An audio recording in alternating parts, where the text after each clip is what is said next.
అంతే కదా? శ్రీవల్లి, దాత్రి చెప్తుంది నిజమా? అందుక నువ్వు ఇంతలా పనిచేస్తున్నావు? అవునన్నయ్య,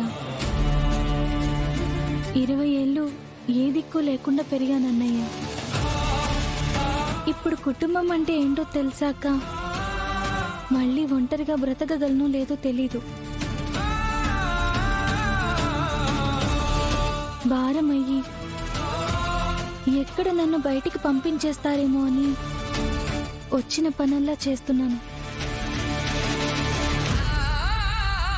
ఏంటి శ్రీవల్లి ఇది? ఇంతేనా నువ్వు కౌశికి వదిన్ని మావిని అర్థం చేసుకుంది? ఒక్కసారి వదిన సొంతం అనుకుంటే ఇక వాళ్ళు భారం ఎప్పటికీ అవ్వరు. అయినా నువ్వు ఈ ఇంటి పని మనిషివి కాదమ్మా. పెట్టిన ఫుడ్కి పనిచేయడానికి ఇది నీ ఇల్లు, ఇది నీ కుటుంబం. నువ్వే ఆలోచన లేకుండా సంతోషంగా ఉండొచ్చు. ఇక్కడ ఉండడానికి అసలు నువ్వే పని చేయాల్సిన అవసరమే లేదు. దయచేసి ఇంకెప్పుడు అలా ఎవ్వరూ లేరనుకోకు. నీ పక్కన ఎవరున్నా లేకున్నా ఈ అన్నా వదినైతే ఎప్పటికీ ఉంటాం. నీకేం జరిగినా ఉంటాం.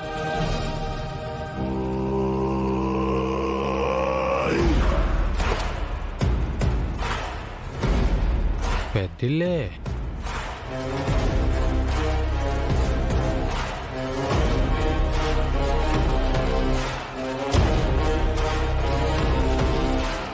ఏంటక్క ఇది? మొన్న పూజ దగ్గర అంత గొడవ చేసి మళ్ళీ వీళ్ళింటికి ఎందుకు తీసుకొచ్చావు? ఇంత కష్టపడి స్టే ఆర్డర్ తీసుకొచ్చిందే ఈ రోజు ఇలా ఈ ఇంటికి రావడానికే తమ్ముడు. ఏంటి అర్థం కాలేదా? లోపలికి పద, నీకే అర్థమవుతుంది. పద. ఏంటో సరే, ఇప్పుడు మీ ఇద్దరు వెళ్ళండి, నేను ముగ్గురికి కాఫీ.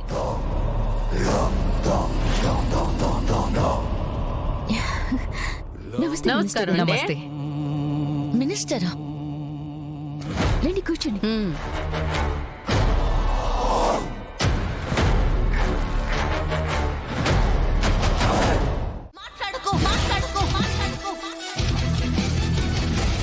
సైలెంట్ గా ఉండు. మనిషికి కోపం రావడం సహజ నిషిక. కానీ ఆ కోపంలో ఏం మాట్లాడుతున్నావన్నది 1-2 సార్లు ఆలోచించుకోవాలి. చూడండి మినిస్టర్ గారు, మేమే తప్పు చేయలేదు మీకు సారీ చెప్పడానికి. అలాగే ఏ నేరం కూడా చేయలేదు మీకు డబ్బులు ఇవ్వడానికి. ఏమున్నా సరే కోర్టులో తేల్చుకుందాం. ఎలా నా ఫ్యాక్టరీ అక్కడ కట్టకుండా ఆపుతారో నేను చూస్తా. లేక లే పద. చూస్తావు కౌశికి, నేనేంటో నా పవర్ ఏంటో పూర్తిగా చూస్తావు.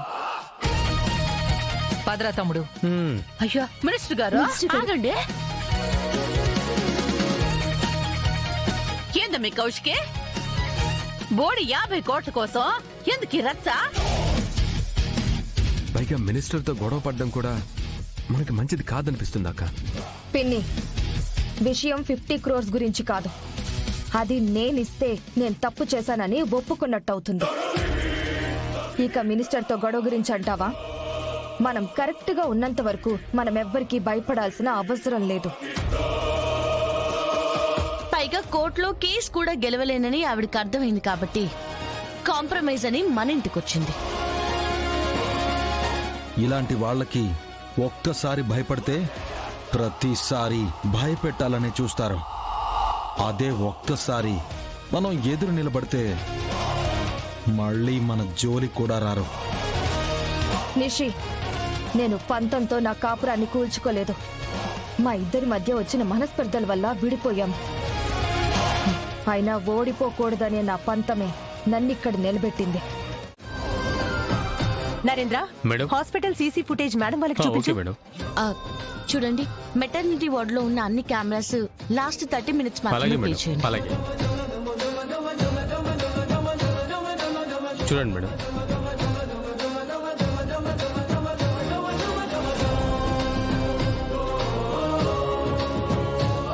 అదిగో బాబుని తీసుకొని వెళ్తుంది.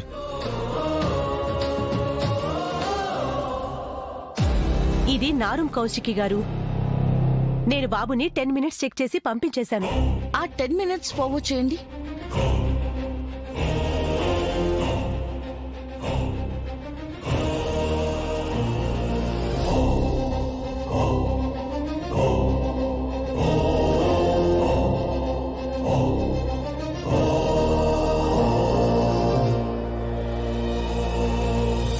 అదేంటి మధ్యలో ఒక కెమెరా ఫుటేజ్ లేదు?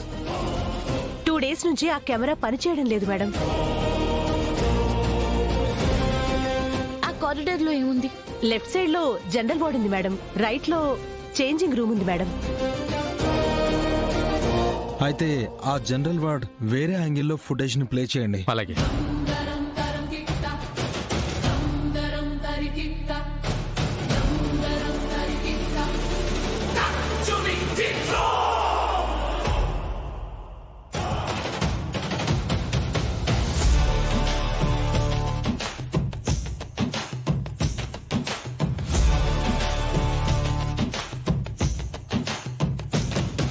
ఒక నిమిషం ఆగండి.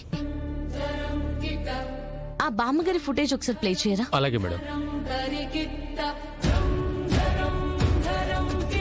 ఏమైంది జగదాత్రి? ఆ బామ్మ వార్డ్ లోపలికి వెళ్ళేటప్పుడు ఆ బ్యాగ్స్ ని పట్టుకునే విధానం, వచ్చేటప్పుడు పట్టుకునే విధానం చాలా డిఫరెంట్ గా ఉంది వదినా.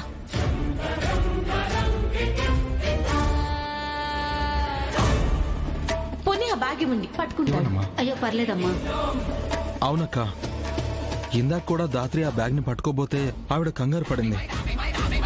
జనరల్ వార్డులో తెలిసిన వాళ్ళు ఉంటే చూడటానికి వచ్చానమ్మా. జనరల్ వార్డ్ లో ఉన్న పేషెంట్ ని చూడడానికి వచ్చిన ఆవిడ తిరిగి ఆ 2 బ్యాగ్స్ నిండా ఇంకేం తీసుకెళ్ళి ఉంటుంది?